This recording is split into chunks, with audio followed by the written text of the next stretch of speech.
আসসালামু আলাইকুম, শুভ সন্ধ্যা। এটিএন বাংলা ইউকের এখনকার আয়োজন এডুকেশন আওয়ারে আপনাদেরকে স্বাগত। আমি সিরাজুল বাসির চৌধুরী আপনাদেরকে শুভেচ্ছা জানাচ্ছি। আমাদের আজকের নতুন একটা টপিক নিয়ে আমরা এসেছি আপনার সাথে কথা বলার জন্য। আমাদের আজকের টপিক পোস্ট সেকেন্ডারি এডুকেশন।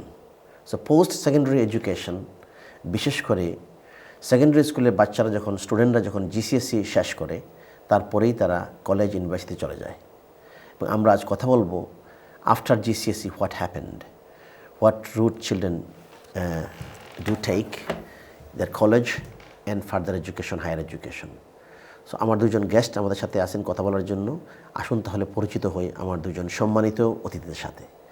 আমার ডান পাশে I'd like to introduce on my right Dr. Rohabuddin, very experienced teacher and science coordinator of one of the schools in Tower Hamlets. Assalamu alaikum and good evening. How are you? I'm fine, thank you. Thank you for inviting me for this program again. And thank you very much for your valuable time, particularly after school, all the hard work being done, and now you are at the program. Not at all, thank you. Thank you. And on my left, another guest, he is Mamun Ahmed. He's a researcher and his designation is Research and Policy Analyst. Assalamu alaikum and good evening. Walaikum salam. Thank you for inviting me. Thank you, and thank you very much for giving your very valuable time. Not a problem at all. And it's been a pleasure. Dr. Rahab, today our topic we have chosen post-secondary education. As you are a secondary school teacher and you have been working for such a long time, and as a senior teacher, science coordinator, a lot of experiences in the field of secondary education. So my first question would be to you. When students finish their GCSE, I know some students do double science, triple science, all these subjects. So they take different routes of education in college, sixth form or university. So can you tell our viewers what kind of paths or route do they take after GCSE? Just briefly. Thank you for your kind words about my experience. I wouldn't go that far, but what I can say is I've been working in the secondary sector for a long time. By profession, I'm a science teacher and coordinator, as you said rightly. I also did research before in the field of chemistry. Very good. So, post-16 education, you have asked, or post-GCSE. In this country, education up to the age of 16 is compulsory. A student, he or she must be attending the schools up to their age of 16. The month of September, the month of August or July, they become before they become 16. This is their end of secondary education, and that summer they leave the school with their GCSE exams. You asked the route for the education after post 16. GCSE, yes.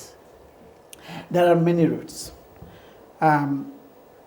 The first choice ones with the most able students or the academically able students are taking the routes of academic, where they finish their GCSE and they pursue their education to sixth form colleges or tertiary colleges to do AS level, leading to advanced level. And then if they're ambitious enough and if they've got their career path to sort out, they go to university to do their degree. That's one route, that's the straight route. But there are also other available routes, like if someone is not highly academic or for one reason or the other they have not done as well as they expected in their GCSE. Or maybe other experience in the yes. field of other or areas. if they have got interest in other fields, Yeah. they can take the route of going to BTech National. Right. They can Vocational do programs. Vocational programs, vocational courses like BTech National or Ocean National, or they can do, there was GNVQ, which has been abolished now. There are many routes. They can also take a study break. They can go to do some jobs for a short time, where they can do part-time job and also they can do training, apprenticeship we call this. Or they can also become a trainee entrepreneur. So all these expertise and experiences they take with them, and they go post 18 or 19 when they are 19 years old or 18 years old after finishing their further education. At that stage, they apply for university.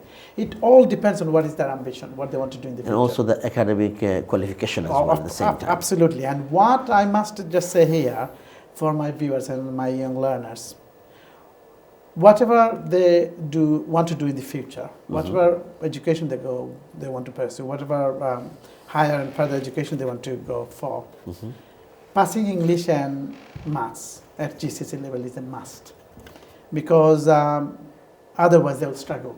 Whatever they want to do in the future, these are the two core subjects. They must show that they have got the minimum grade of GCSE, grade C. Oh, that's right. Because that shows that a person is literate and numerate. And So when you say they're able to. when you say GCSE level C, that means this is like an average criteria, is it? This is an average criteria, but this is the minimum grade they need for maths and English, whatever they want to do. But say, for example, someone wants to pursue their further education or higher education in the field of English and art subjects, classical art subjects like history, geography, English, literature and English language. They must do a better grade in English, like at least a B, if they want to pursue in that line. But if, say, somebody wants to do science, they would not be demanded a grade more than a C. English C would be fine. But C is a must. English and maths must be C. So we'll talk more about this, path and routes as well towards further education and higher education. Thank you. Mamun Ahmed, I know you have been doing lots of research on Yes. particularly higher education, and you really enjoy doing that. And I know also you mentioned you have worked in secondary school, so you have lots of experience in the areas of higher education. First of all, can you tell us about which areas you have explored, particularly in higher education? Right, To see what right. has been happening. Sure. I mean, the organization that I've been sort of working with past year as an analyst essentially had a focus on the wider higher education sector. That is the international sort of developments that are affecting how higher education is shaping, and also looking at what the implications are, for example, when Chinese, Bangladeshi, Indian students come into the UK, come into British universities, and what the impact is on the British universities themselves. That's one aspect. And another aspect of my research has been to sort of really look at the issues that are affecting the higher education sector within the UK itself as well. But the developments in this country cannot really be sort of separated out from what is happening internationally. And so you have a situation where a lot of things are happening beyond the UK that are also having an impact in the UK. So for instance, the fact that a lot of graduates are coming out of Chinese universities in engineering, in the computer sciences, has implications for the sort of number of graduates we are producing in the UK for sort of computer science and engineering and so on. That sort Obviously, of thing. China, the population much more higher than us compared Yes. to more than a billion population there, and Yeah. we are only 60 million, isn't it, in here? Yes.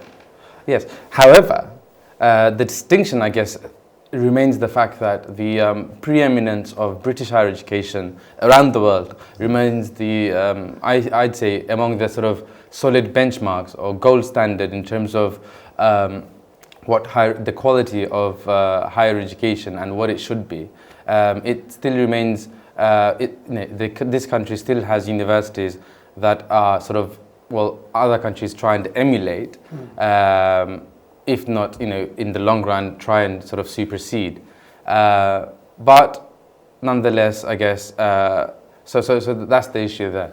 So every year, in your research, as you mentioned about the students from China, so are there a lot of students coming from abroad studying in this country? As this country particularly, we think our higher education is one of the best in the world, isn't it? Yes. That's so the point is, when these students come, it's a lot of these Chinese sort of South Asian students who come here, sort of train here. Some of them go back, but some of them also sort of take on jobs in this country at a very sort of senior levels. And this has implications, of course, for the number of homegrown graduates that we have, and I think more sort of locally in terms of also how many. So do they have to compete with someone from, because this is like say they are British in here and people coming from abroad, Yeah. how they can take over their jobs? Because are they allowed to work here unless they have work permit or something? I mean, this is a different kind of issues. Well, I know that's the thing. I mean, I'm trying to sort of relate it back to the fact that it's extremely important. I mean, highly skilled person or people maybe will be offered job to Yeah. stay in a company because they probably like to keep. It They- will depend on the skills and the expertise that the learner has Yeah. completed, and also the demand. If there are jobs that the local community cannot fulfill with the number of candidates or Yeah. the Exactly. people who wants to work for And that's them, particularly that obviously, very precious area of all Absolutely, this yeah. fantastic skill they need Yes. for a particular job. And if you don't have any, it's like we have been bringing in people like doctors and nurses from other countries because we had Exactly. shortages, isn't it? Exactly. It depends on the sector that you're looking at the employees for. So Right. if the local people, if the host community doesn't have the candidates, doesn't have the expertise, Right. so Yeah. obviously you will not run your job vacant. So you'll have someone attracted with the right expertise, qualities, and their skills. Okay. No, This that's is very- right. That's right. It's a very important point because it definitely means that we as a community, a Bangladeshi community, I guess, have to sort of ensure that our children are also competing with these sort of international students who are coming here, because the future economy is going to be a smart one. It's going to be based on technology. It's going to be based on engineering, computer science. It is and- already smart, but but I mean, it's going to be smart. Yes, of course. I mean, these things. I mean, the knowledge economy. Obviously, we're in a knowledge economy. Yeah. But these things are going to become more pronounced as we Yes. sort of look into the next 5 years. Yes. One of the projections that we made in a report that came out in November Right. was that sort of the digital economy will have a sort of long-term impact on the skill set that is required Yes. from, say, British people if they want to sort of do well and for themselves and also for the good of the country. So you'd see a situation where the government is encouraging the development of a digital economy, and I think in the papers today I read that the British the London tech economy is going to be worth about £12 billion. I mean, Yeah. this is Everything is moving fast. Yes. Everything is the global economy and education. Everything, as you said, becoming more digital, more technology based. So Yeah. we have to. It's running fast. We have to be faster to catch it. Right. Yes. And if we are not equipped with the proper skill and proper Then it's difficult. and the training, then you will be lagging behind. I mean, obviously, we are interested to see our British Bangladeshi students, how Yes. are they doing in education and higher education. I have got something to, because we are talking about post GCSE education. So obviously, the college level, university level will come there, and as well as all these great skills. Yes. I have got a report today. It came to I just read this. Poorest pupils need extended school hours to reach potential. So I will just read one thing, because it's saying figures show 1 in 3 poor white children secure at least 5 C grade at GCSE, including English and maths. But the increases to 2 in 3 poor students from an Indian background and 3 in 4 poor children who are from a Chinese background, data from the last year results show. So you mentioned about Chinese. Think about white children, those talking about here, White British yeah, children, yes. they are not doing that much compared to, if you compare with Indian students Yes. as well as Chinese. Yeah. I'm talking about in this country. Yeah. So Yeah. what do you think about this? The research has shown for past years, if not. I'm talking about the poorest Yeah. people. They're talking Poorest about people. this. Yeah. We are talking about the disadvantaged. That's right, that group. Yeah. People from disadvantaged family. Right. Research has shown that the white people, white students from the poor background, are achieving the least. Right. Whereas their counterparts in Asia, from Asian backgrounds, they are And doing particularly slightly better. Indian, they mentioned, and they are doing Chinese. slightly better. The reason being, the students get a lot of parental support, and parents are eager to see their siblings, their kids, going forward. Their offspring are doing better in the field of education and getting jobs in the proper professional ground. But what we see here is as you mentioned about the extended hour schools, the problem we have, no, it's not a problem. There has been a primary school research shown that I think it was in, if I'm not wrong, it was somewhere up north in Leeds, I think, one of the primary school. Yeah. They went up in the league table. The school was not doing so well in the competition field of league tables. So the head teacher decided to extend the school hours. Not for everyone, but there will be like homework club, catching up club, and motivation club. And To provide that pastoral support, that's Yeah. really sort of vital pastoral at and, that age. and the support specific- yeah. for, and also they provide the facilities and the resources for those students to do their homework and their extra booster classes, because at home, because of their disadvantage, they're not privileged. They have got overcrowd. They've got other siblings, Social issues that socially affect the quality they are of- affected by Yeah. to complete So their within the education. community groups, they mentioned about Chinese as and Indian. So what about British Bangladeshi? I mean, What do you think? What that suggests to me is that they're nowhere near both sort of segments. Is there a reason behind that? Well, I mean, this is. I mean, I know you mentioned about the parental support, Well, and that's why these children yeah. are achieving more than poorest background, poorest white background, children from poorest white background. So, what about our children, like British Bangladeshi children? I mean, are we're they talking about GCSEs here, aren't we? Yeah, yeah. So, I mean, the thing is, in GCSE, I'm sorry, at A level as well, we see this sort of translated at A level. So we also have similar sort of ratio of children from the sort of ethnic backgrounds you've described, having that sort of higher level of A level grades compared to their white counterparts. Again, Bengalis aren't necessarily in that statistic. The reason I think is because A, obviously, Rabbi mentioned issue about parental support, but B, I think also the sort of, I guess, the environment they find themselves in the sort of environment. And also, they don't find you think themselves we in are running like socially. second and third generation, but Indian or Chinese, they have been since like fifth generation, sixth generation running? You also have to look into the geography of the statistics that we have here. Right. When they're giving the data about the Chinese and Indian community, Right. they are more or less spread around the country. Yeah, here. sure. Right. But we are quite condensed. We are heavily condensed. In our one population place. In one place, like Tower Hamlets, or you can go Or Luton further- or Birmingham. Yeah, further up north, Oldham. Oldham, yeah. So maybe this is why it's not been focused as much as Right. because they have taken the national figure, Right. and here we might be taking the figure of a borough.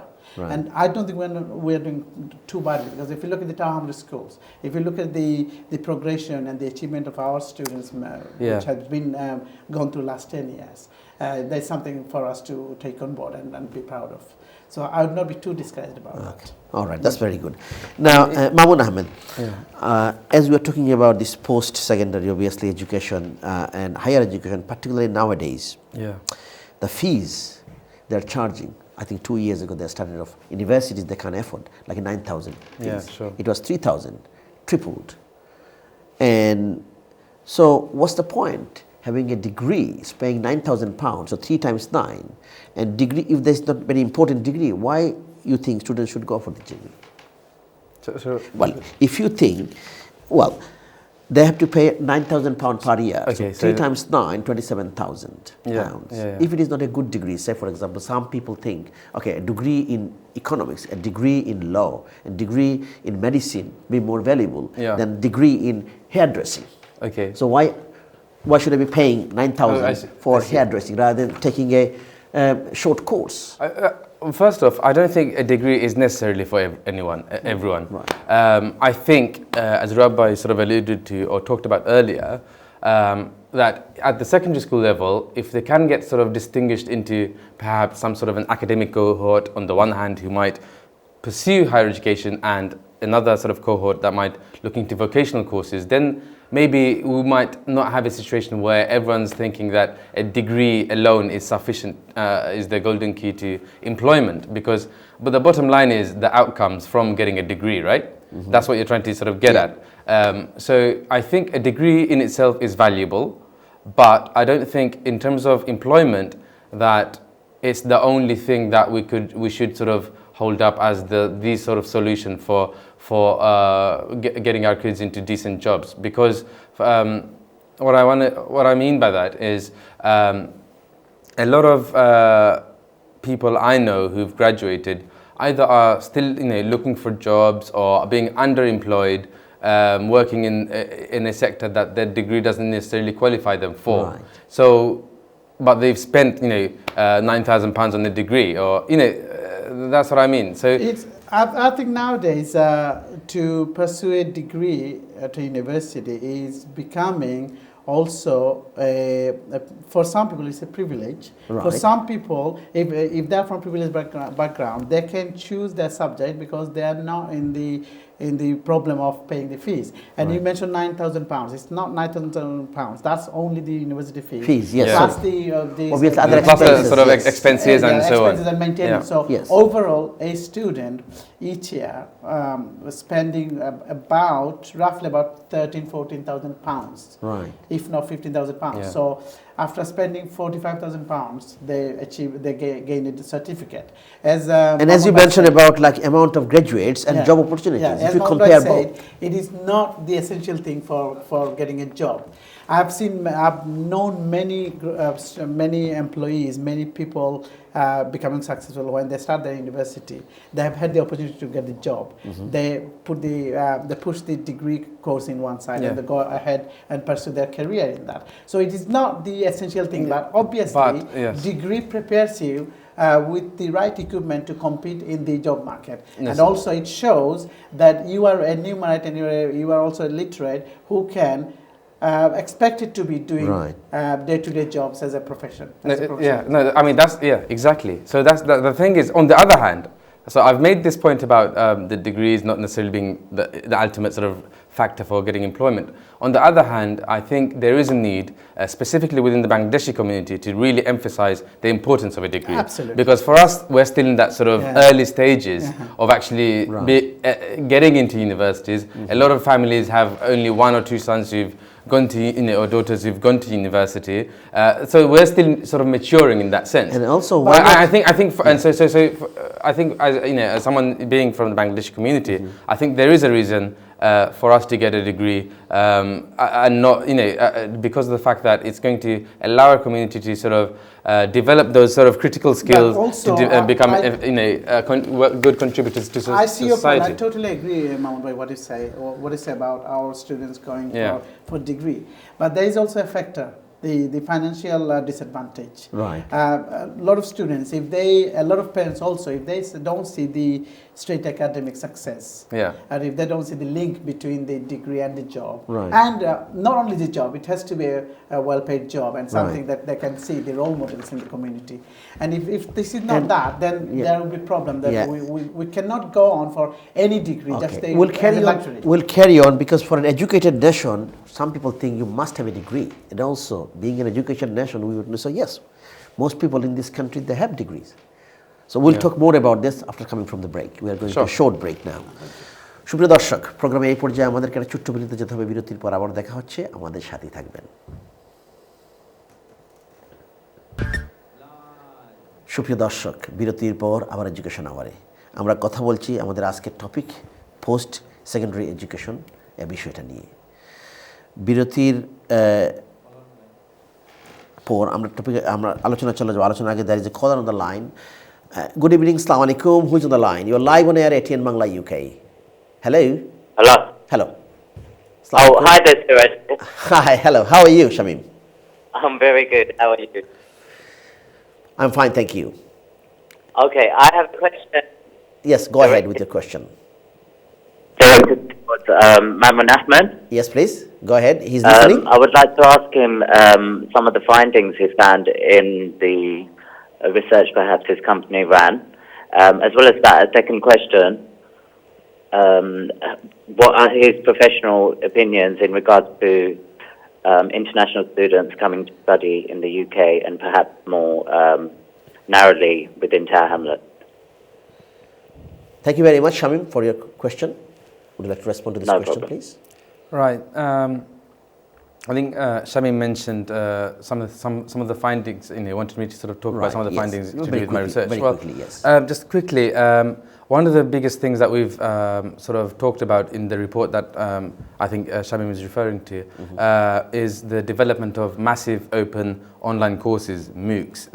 These are online sort of learning programs that have been developed by some of the leading universities around the world, Harvard University, Princeton in America as well, and a few other sort of leading British universities. They're working to develop freely available, freely sort of accessible online platforms, and the development of these programs, the emergence of these sort of technologies, we say will be changing the sort of some of the ideas that we have of traditional learning. And I think it touches upon one of the issues that Rabbi mentioned earlier about the vocational education of children, in the sense that university education won't just be about books, library books and so on. It's going to be a mix of hand-on online activities as well.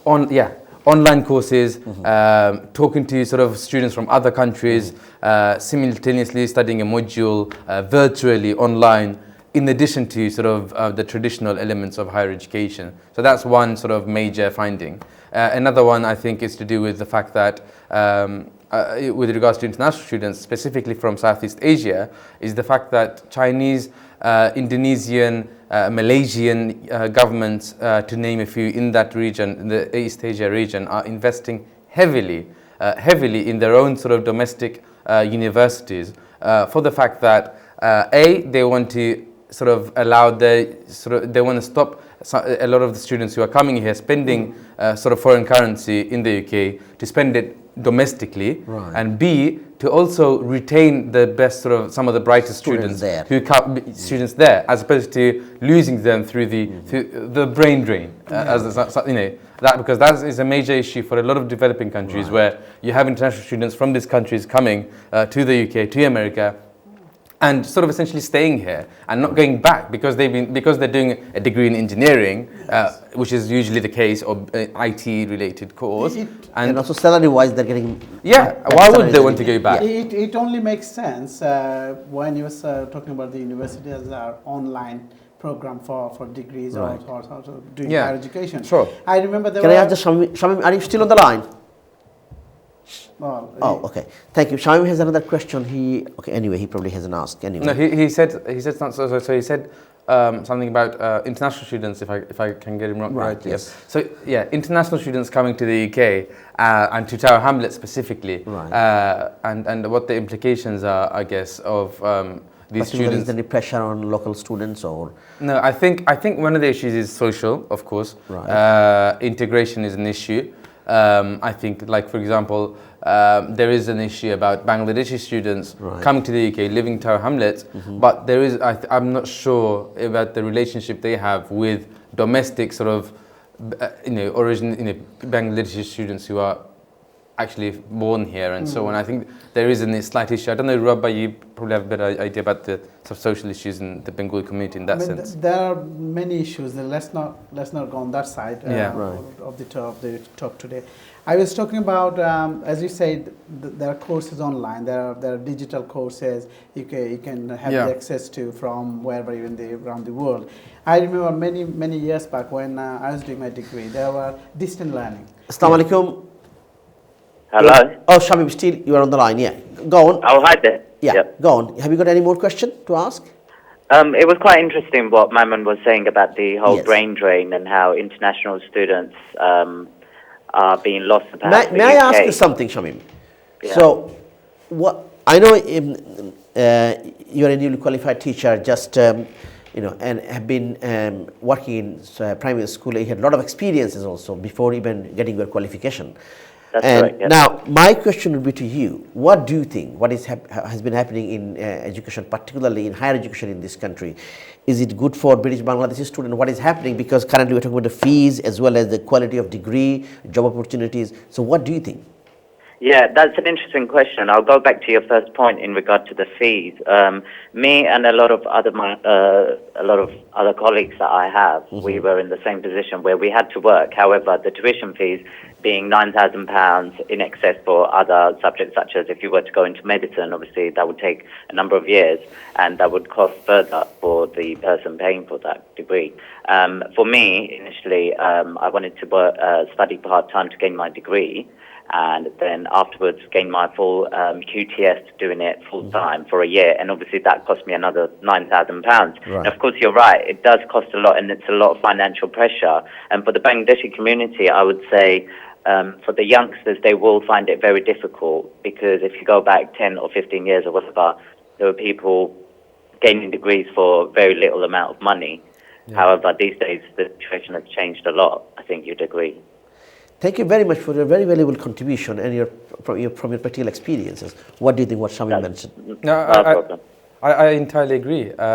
There certainly costs, the sort of financial cost of studying for a degree make you think twice about how feasible is it. I mean, how effective is it going to be to sort of get a degree for you, and then what the implications are of getting that degree. Yeah, So as I was the outcomes, mentioning- the employment and the As I was outcomes of mentioning it. before, the financial constraint is a huge stress and pressure for people. So our viewer Shamim was mentioning about many years back it was not so much expensive, but it was not expensive at all. We were the fortunate graduates. When I was studying, we used to get maintenance grant. So And the not tuition only fees, there were wasn't not anything. paid for. Yeah, it was Yeah. free education, and we used to get some pocket money for that, and the travel costs and the expenses. And if you lived in the university hall of residences, you So think about your credit after credit, plus. Yeah, so But it now is it's a very- minus, I mean, minus, minus. It is very unfortunate for our Yeah. Young generation. young generation and our descents here, because it is getting tougher, and also And particularly those parents that Yes. cannot afford. No, certainly. And it's it's a very risk taking, difficult. isn't it? It's- If they go for a degree and they pay the amount of money, and if they don't see the outcome of a good job, who is going to take the risk? It's not a government. linear progression. No, That's the absolutely not. message. Absolutely. You don't get a degree and you don't necessarily get a high flying job. We are in a very grey area, because we cannot advise anyone to go for a degree and at the expense of your big debt that you're going to carry all over your shoulder. But on the other hand, I still believe that because of the fact that when you compare ourselves to the Indians or the Chinese, Right. proportionately, we're still a much smaller proportion of ethnic grouping Yes. within universities, and I think there's still a lot. Still we need to do Yes. more. I think we need to do more. I mean, our base level is like there. Still, We still got room to expand. While Obviously, I mean, I know As we're we gonna have say, to, as we say, s- every struggle cloud and has a challenge silver ourselves. lining.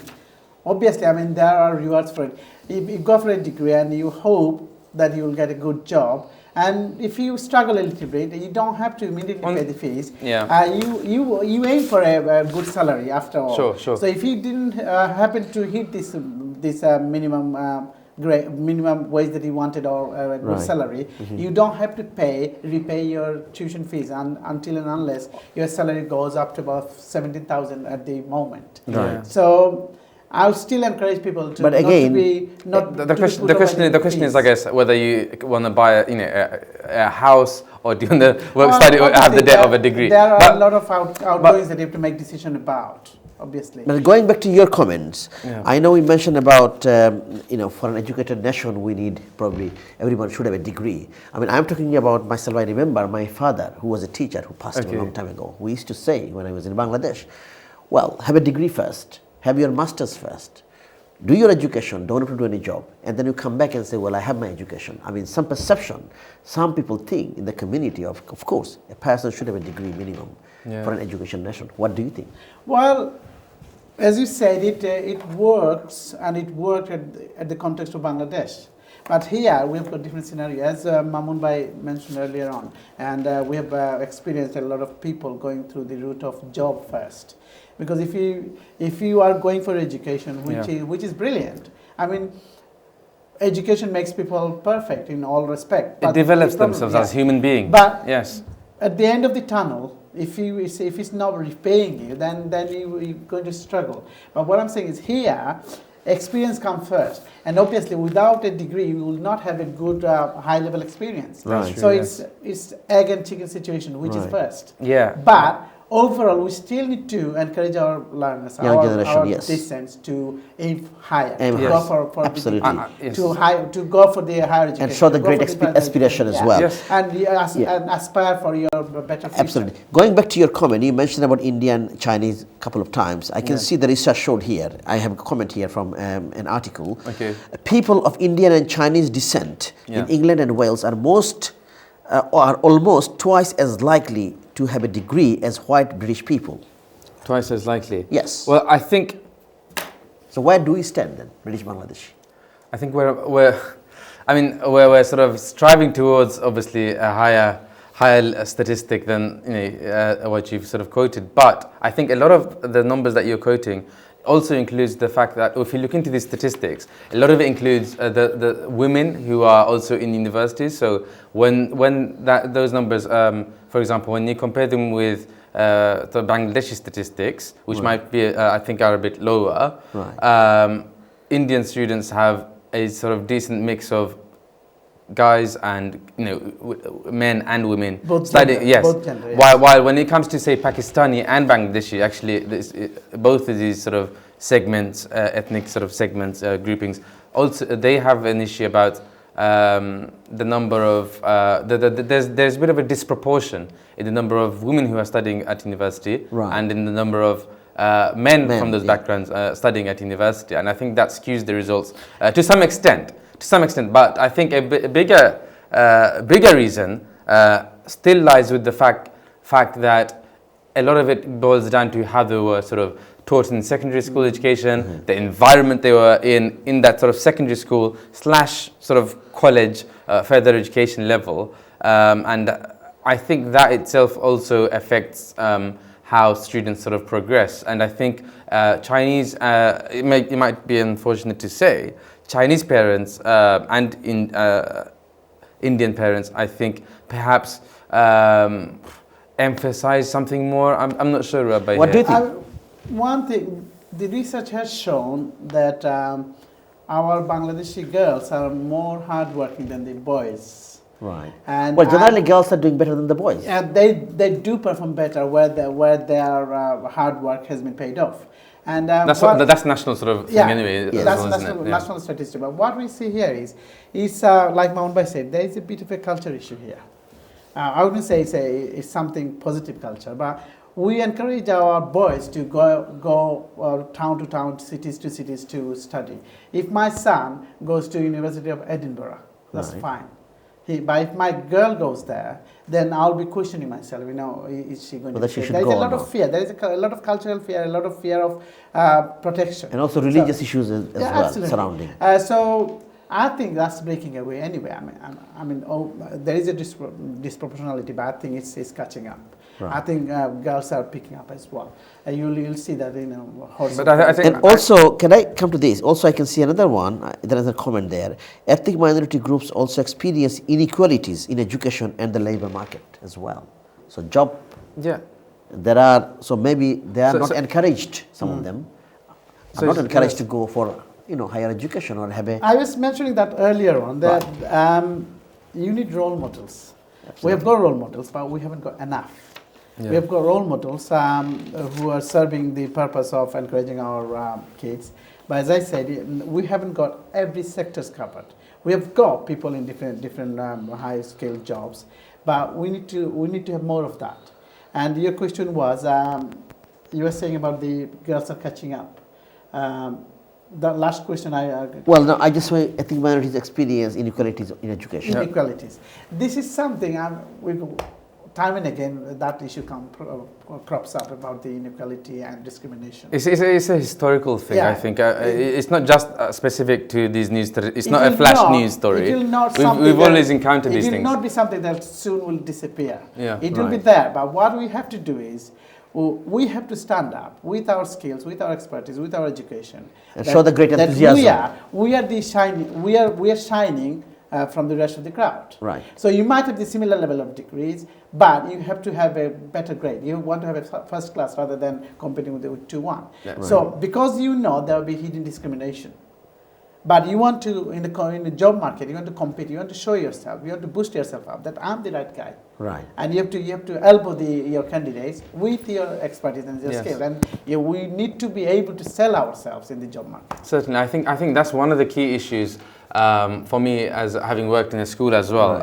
It's the development of sort of soft skills or the skills that will allow you to get a job. While you have a son who's got a A-star grade in maths and has a decent sort of degree in accounting,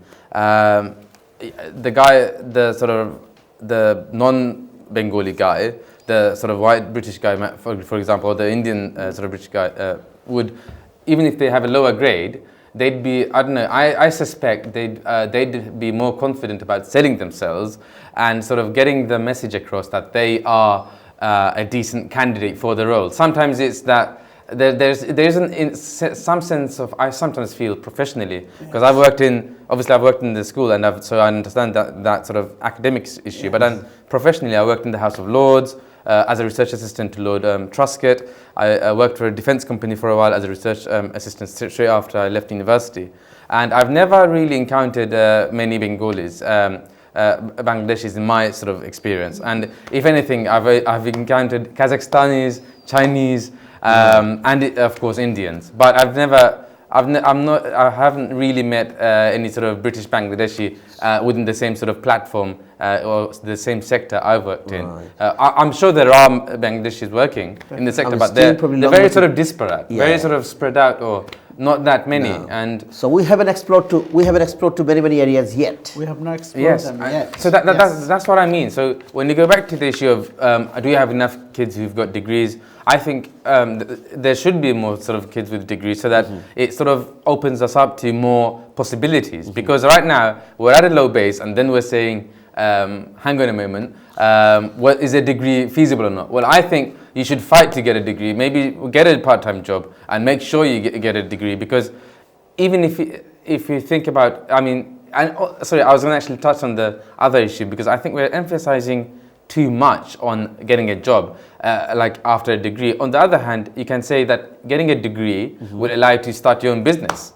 Because the entrepreneurial economy, as the government likes to point out regularly, is booming, and a lot of people, the government is encouraging a lot of startups, and a lot of these startups are being sort of run by or started by students who've just graduated, who've got these good ideas, but a degree is just giving them that confidence that, hang on a moment, I don't necessarily even want to get a job with a high-flying company. Maybe I start my own thing. And it gives them that sort of kudos as well. The And thing this is good in a way, but again, during the time of recession, we have been suffering, globally throughout last many years. Yeah, but the UK sense of insecurity for the future is the sense of that you have invested sum of money to achieve a degree. Yeah. And at the end of, as I said, at the end of the tunnel, if it doesn't pay it off, then you are taking it. It's a huge risk factor which people don't want to take that the risk easily. But nevertheless, as you said, I mean, the education is something you never lose on. It's a investment for now. It could be the investment for the future. And it's also opening up, isn't it? So I mentioned about the online learning. There's free online courses. So even when you're at doing a sort of a normal sort of 9-to-5 job, there's always scope to learn, even free online. For example, if you go to the FutureLearn website, which is futurelearn.co.uk, I think .co.uk, but FutureLearn, if you Google it, it's a sort of an association somewhat of British universities who've come together, and every month there's a new course. And that runs for a few weeks. That's very good. So there's course they're very specific and niche. Do people have to pay for that? Or no, it's completely free. And anyone, you could do a course on it. And I'm actually doing a course myself. This is very good. In community journalism. For instance, even though my daytime job does have a great deal of sort of writing, research work and stuff involved, I feel like developing my journalism in different areas. Then going back to basics, in order to get these opportunities to explore yourself in a position like that, to get the free education, digital, online, Yeah. you have to go back to the school level and get the skills in IT or ICT or the computing, so you can easily access those opportunities. We'll take a short break in few seconds, but Yeah. we will talk more about vocational qualification apprenticeship as well. Yeah. This is very another route of I think going this through links in the nicely, training yes. period maybe. And also, I would like to know from you, particularly from secondary school background, a lot of experiences as well, working with the students, and I know you work as well. You used to work, part-time in secondary school. I mean, link between secondary schools and universities. So nowadays, the global world, as well as we are thinking, we would like to touch on issues like job market, international Yeah. job market, like Middle East countries Sure. as well, not only in the UK. So we'll take a short break now. সুপ্রিয় দর্শক, প্রোগ্রামের পর্যায়ে আমাদের একটা ছোট্ট বিরতি যেতে হবে। বিরতির পর আবারও দেখা হচ্ছে, আমাদের সাথেই থাকবেন। সুপ্রিয় দর্শক, বিরতির পর আবার এডুকেশন আওয়ারে আমরা কথা বলছিলাম আমাদের আজকের টপিক পোস্ট সেকেন্ডারি এডুকেশন বিষয় নিয়ে। আমরা বিভিন্ন ব্যাপারে কথা বলছি। আমরা বলতেছি জব মার্কেট নিয়ে, আমরা বলতেছি এডুকেশনাল যে মেনটেন্যান্স এবং বিশেষ করে fees, job opportunities, higher degrees, vocational qualification. তো আপনাদের কোনো মন্তব্য থাকলে আপনারা শেয়ার করবেন, কোনো experience if you would like to share with our two experience guests, please do that. Let's go to the discussion. Dr. Rob, in secondary school, also in primary school I'm talking about schools, do you have any kind of link? I know nowadays network link is very important, particularly with one organization to another organization. But secondary school, do you have any link with universities? Sometimes do you have any kind of visits? Or do you encourage children to go there to visit universities? Well, thank you for your question.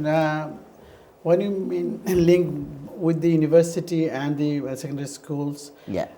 is there a cooperation Yeah. or is there any mediation between Yes, them? because why I'm Yes. asking this, children, they need to see in the future, in years' time, where are they going or what are they going to achieve is for their aspiration, for their future. I mean, all secondary schools have got a career service. Good. And there is careers officer who is encouraging students to go and visit universities. There will be summer school programs. There will be university programs, short weekly courses, and there will be students going all the way from year 8, year 9, year 10 to visit universities time and again. Not only just one university, the university in the city, different universities, just to encourage the students for higher education, and also visually see the What life has been of happening university, the life of university students in action. Right. So yes, this is happening not now. It's been an ongoing process, and not only this, a lot of year 11 students and year 10 students also take a break for their work experience for Right, 2 this weeks. is very good. A number of students happen to get this place in universities, just working for a couple of weeks, which gives them the real life experience. an example of the university life. And a lot of students, when they are in their year 11, they prepare themselves for the further education. At the Right. same time, they are given the guidance, they are given the opportunity to explore their route to the university. And those students are encouraged further to visit the universities. And yes, it takes place a lot. And I think there are good advantages obviously there. Not good, there are brilliant advantages, because students who aim high for their future, and obviously they know the route to university. University is the main route, and when they go there, they see the students in action. They see their dream place, and it definitely inspires them Inspires and to sort of aspires their future. yes. Yeah. So don't you think sometimes our parents, British Bangladeshi parents, I know schools they initiate this kind Yeah. of visits, but sometimes our parents, British Bangladeshi parents, they can take Of their course. students, I mean, universities children are- to universities to visit the campus or showing them what has been happening there. Yes, of course. I mean, I worked with a lot of, and I still work with a lot of universities as well. And I know for a fact that they always have these open days, and I've been to one or two of them for various reasons. But I've never really seen Bangladeshi parents taking, their sort of son or daughter around the library within that sort of open with day their group. own initiatives. They may be accompanying their son or daughter through With the school. the process of the OCUS and things like Right. that, but Yeah. not in their own initiative. I think we need a lot of That more of emphasis. that. Yes, I think absolutely. exactly. I mean, you can just easily go into a website, a university's website, and look at the days that they have sort of open days scheduled for, and then just phone up if you have to register your place, and then just go along. Go take your son or daughter to King's College or to UCL. We're in London. We've got loads of top-class, world-class universities Yes. around the backyard, essentially, Yeah. like just round the Right. corner. Why can't you just go there? People are coming from different parts of the world just to come to London to have a chance to visit the university and speak to the professor. But we've got these universities on our doorstep, and we don't go. I just don't Just a understand travel it. card, you need a cost sort of. for a Exactly. travel Maybe card. maybe £6, £7, whatever it is. Just to clarify our viewers, there is no barriers as when and how and which university you should visit. You can visit any university Yeah. you like, and there will be opportunities for you. I remember that I was not fortunate enough to study at Oxford or Cambridge. I was a Manchester graduate, but it was a dream for me to go and visit the Visit campus Oxford, of Oxford and Cambridge. And it was so easy, within my reach. I was just went in there, visited. One of my nephew was studying at Cambridge. So one Sunday afternoon, I went to pick him up with his parents. And it was, all doors were open. We could visit a lot of campuses. And I also was able to go to see the Stephen Hawking's department, and there was a Yeah. brilliant statue Yes. of him. And Right. my nephew was telling me that time and again he sees the person live.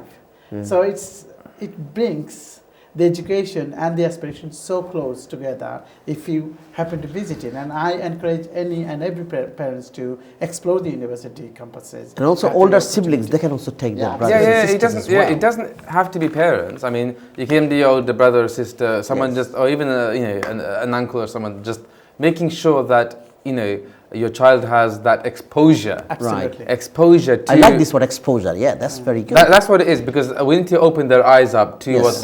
what the rest, what the world holds beyond college, secondary school education. And I think maybe sometimes we can fall into that sort of negative or a mindset which Right. doesn't really extend beyond your local neighborhood or Right. your local sort of I mean, it doesn't square have to mile. be exclusively just to go to visit the university. You might have relatives and friends at Oxford. You Yeah. go there for a visit. And Yeah, why why not? not? Why Yeah, not exactly. just going to the campus? Yeah, you Yes. you kill 3 or 4 birds at a stone. Yes. Do many No, things. exactly, That's right. exactly. And there is I no agree. barriers, and there is no discrimination that you Yes. can't go. They do not question who are you. It's open to all. So we need to take our own initiative Yes. sometimes, and also it's like as we mentioned about is a day travel card cost or the petrol money. That's it, done. I think also we have got a lot of community programs Yeah. going on. There are a lot of evening schools, the supplementary school, mother tongue schools. We can also encourage the people who work and who are running those centers. They can organize small trips with their learners in there who attend the Sunday school or Yes. Saturday schools. Why not take them for a visit? I mean, Okay. these are Let's the, take a call. Okay, There's sure. a caller on the line. Assalamu alaikum. Good evening. Who is on the line? May I know? We're live on air. Who am I speaking to? Hi, assalamu alaikum. Good evening. I'm just wondering, I'm just watching your program, Yeah. which is very interesting for the next generation. My son is only in primary school. I'd like to ask one thing, Please go ahead. which is being a first generation in the United Kingdom, I haven't gotten a chance to go to the university, Right. although I have educated from Bangladesh. But I'm a new entrepreneur here. I'm just really struggling to get in writing a good English, to be honest. I have a good business, which is I'm trying to as an entrepreneur and have some sort of planning, which is so I'd like to encourage to the new generation to at least go to the university to get the degrees, which is very important Yeah. for the career to build a degree. Although obviously it's a lot expensive for us to gain support to our students, although they have options to get a loan or something like. This is my opinion, to be honest. The next generation, they have to go to the university because we are very a lot behind behind if you compare to the Compared to Indian and Chinese, or yes. other Asian communities. Yeah. To be honest. Thank you very much. Thank you very much for your fantastic contribution and encouraging comment. What do you think Thank the you. viewers mentioned Well, about this? To start with, I don't think your English is Yes, bad. obviously, You have English is You fine. have spoken brilliant English. So if I were you, I would not lower myself down in that respect. Yes, You I say agree with you. Your all vocal English is brilliant, and I'm It's sure. one of the issues that, as I know when we Yes. talked about earlier, about Bengalis being able to sell themselves Yeah, in a job interview. There you are, and I'm sure your We have the skills, your but written, we can't, you written know. English is as good as your vocal, so there is no problem with that. But gentleman And- mentioned about he's the kind of first generation person. Yeah, but absolutely. Well, it's fine, no problem. You are a first generation, and you sounded too young to be a first generation.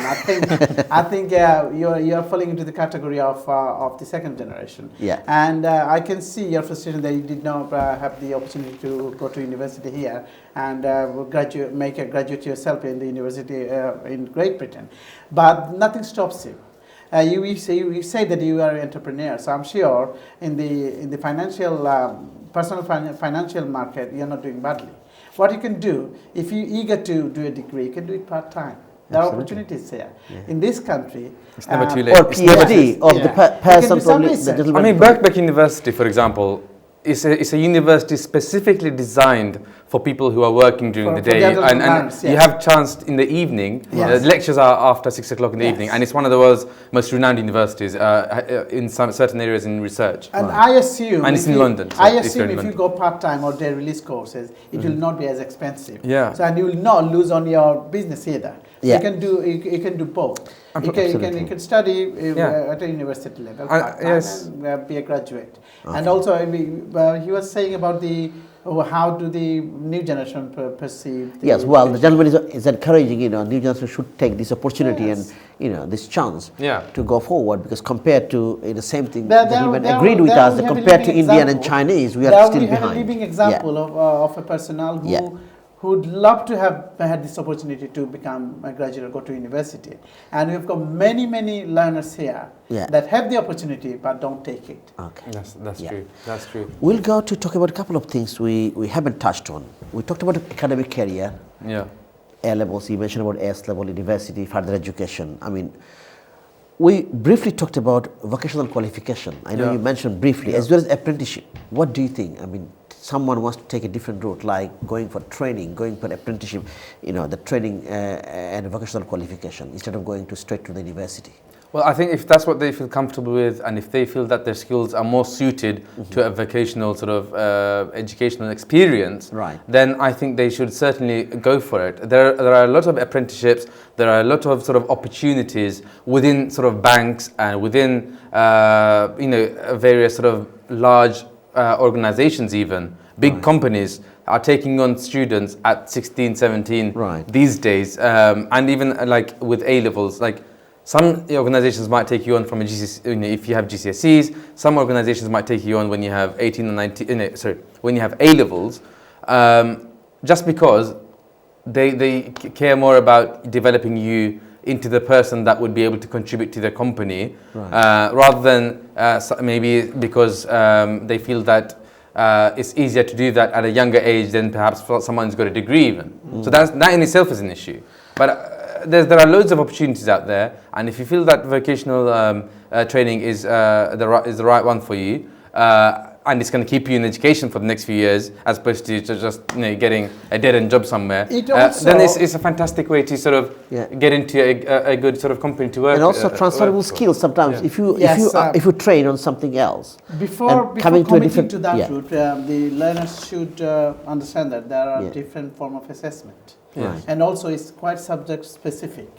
Whereas the conventional route is, like academic route, you just to study the subject and do exams. Right. But in vocational courses, Yeah. you work with you get the skills as you're working with the people there. Yeah. And your assessment will be hands-on experience on the practical basis subjects. Right. So not only that, you will be doing learning process, you will be learning through the books, but also you will be getting hands-on experience. And it all depends on the subject as well, and also your goal, what you're trying to achieve. Yeah, no, I mean, as long as you ensure that you're on the right sort of program, I don't see any And issues also you have with it. interest in this particular area And as well. just to mention here before I forget, if you take the vocational route, you're still open to the university access. Right. Because you can do A-level, or you can divert your way to diploma and the other Or other access courses. And yeah, and you do well, and you get the similar opportunity to go to the university. Yes. The point system is different. But Yeah. whatever you've Some- got, it will Maybe it will value- take yes. a year longer or maybe a couple of years longer. Yeah, that's than what it is. usual. Yeah. So the graduate programs that graduates get into with a Right. degree Yes. is not necessarily that different from the A-level sort of program for a company. A company that is recruiting an A-level student, it might take, as you said, a year longer, but it's still sort of essentially the same sort of program, the same sort of training, but it's just a bit longer. That's all it is. It all depends on the subject, the structure of the degree. Yeah. I remember when I was doing degree, we had our colleagues joining us in the second year after doing HND, Higher National Diploma. So the route is still open. Yeah. But it depends on your success in the GCSE and what subjects you have studied and what is your goal for the future. So there are routes. There are ways and to roundabouts, yes. get to your sort of Absolutely. destination, whichever You way have you to want. have a high ambition. You Now, have to have we a are goal coming and towards you- the end of the program, 3-4 minutes to go. We talked about academic qualification, vocational qualification, apprenticeship, as well as job market we talked about. What about, because the global world, think about, I'm just taking a point from both of you, international job markets. Nowadays, Middle Eastern countries, other countries, India, Malaysia, even Bangladesh, there are a lot of job students or people graduating here, and they can go to other parts of the world to work. What do you think about this? Well, again, it's skill migration, isn't it? If Yeah. you Yes. if you have got a skill on a job, if you have got the expertise on a job, then you've got the opportunity everywhere. There are jobs in Middle East, there are jobs in Europe, there are jobs in America, South America. It depends on what job market. that Nowadays, you in have secondary your school, expertise. particularly, they're valuing the language, They're valuing the language. the yes. modern foreign language, Yes. isn't it? This is one of the Yes. reasons, because in degree I have heard students are taking economics and Arabic. Yes. Economics as well as other area of a language. Or a language that's Languages. within a region that's developing itself rapidly. Yes. So, for instance, economics and Chinese. Yeah. I know personally some people who are studying that sort of combination of a degree Yeah. program, and I think the ultimate goal is to go and work in China. So why our British Bangladeshi do they have to look for a job here? They can go globally anywhere in the world and look for the job. Yes. And there are many countries, even Muslim countries around the world. We call it the global economy. Yeah. The job Yes. market is the global economy. Yeah. And when there was recession, the nation to nation, there were people who were blaming the governments and things like that. But at the end of the day, they was all seeing it as a global issue. So what we have here is, if you have got a graduate with a particular skill, and also it assists if the person has got the language of the country that they're going to work for, Right. China or Saudi Arabia, Dubai, yeah. Saudi And that's Arabia, why whatever country, yeah. there, I mean, I smiled when you were asking about the languages there. We had a monster. We had something called the English Baccalaureate or the International Baccalaureate, where the government was trying to insert a modern foreign language or ancient language in this program of study. And there has been a lot of tension, a lot of fear. Right. But nevertheless, I think if you have got your own subject with a bit of a background of the language, modern foreign language or ancient whatever, French, Spanish, Chinese, German, Arabic, that helps you. Because if you're going somewhere and if you can speak their language, you'll be mostly welcome. They'll understand you, you understand them, and together your cooperation will be excelled and you will be doing better. Yes, I mean, very good. The bottom line is the labour market's growing. I mean, if you can't get employed here, why don't you look abroad for opportunities? Why limit yourself? Why limit yourself? But the point is, a lot of these international students who are coming here and staying in this country are learning English, while some of them actually still have, like, where they're coming from, they have jobs in their own country, but we can't tap into those because we don't understand the language, while they understand English, and in addition to their own sort of domestic first language, we are stuck with learning English sort of and being limiting ourselves to America and the UK. Thank you very much. We're coming towards the end of the program. What would be your concluding comments regarding today's topic, post-secondary education, I think to our viewers? I think for the viewers, I'd say that for parents and guardians alike, they should stress the importance of education at secondary, college level to ensure that they're successful beyond college. So if they go to university, that support that you give them at an earlier age would have sort of positive implications for how well they do at university and also to some extent what university they go into, because it's very important to have a decent degree but also important to go to a decent university. Thank you, Mamun Ahmed, research and policy analyst. Thank you very much for your good comments, final comment. What about your concluding comment about today's program, particularly post-secondary education? Well, my message to the learners is aim high, reach for the highest, and work at the best level to achieve your best potential. And for the parents, invest in education, invest in the future of your kids in whatever form and whatever shape you can do. Okay, then. Thank you. Try to encourage them to go to the degree, if not, Thank you different very routes. And all the best of luck for the future. Thank you doctor Rabuddin, thank you Mamun Ahmed. সুপ্রিয় দর্শক, আমরা কথা বলছিলাম, আজকে আমাদের topic ছিল post education, secondary education বিষয়টা নিয়ে আমরা অনেক বিষয় কভার করলাম। আশা করি আপনারা আমাদের আলোচনা থেকে কিছুটা উপকৃত হয়েছে এবং প্যারেন্টস যারা প্রোগ্রাম দেখেছেন আমাদের পক্ষ থেকে ধন্যবাদ। আগামী প্রোগ্রাম দেখার আমন্ত্রণ জানিয়ে আমরা আপনাদের কাছ থেকে বিদায় নিচ্ছি। ভালো থাকবেন, সুন্দর থাকবেন। আসসালামু আলাইকুম, শুভরাত্রি।